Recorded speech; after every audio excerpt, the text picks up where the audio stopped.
How to fix ChatGPT? Your account has been flagged for potential abuse. Hi everyone, in this following tutorial, I'll be showing you the ways to fix ChatGPT. Your account has been flagged for potential abuse. So if you're able to see some statements like this, so what you have to do is, in order to fix it, I'm going to list out some of the measures on what you should be doing. First of all, let's understand why this kind of issue occurs. So usually this sort of issues or statement occurs when you've actually misuse your ChatGPT account, such as like ask for some sort of question that is against the terms and condition.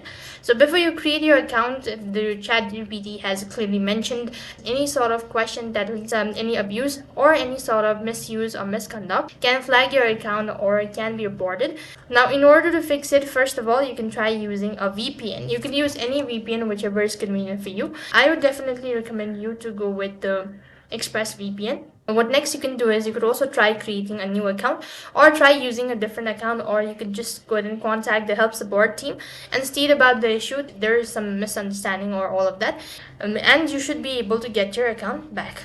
And if nothing seems to be working out, then you just have to forget about and then you can create a new account. And with this, we come to an end. So these were some of the ways or measures you can take in order to fix your account that has been flagged for potential abuse on ChatGPT. That is all for this video. I hope the video was helpful. Make sure to like, share and subscribe to our channel. Thank you for watching. See you in the next video.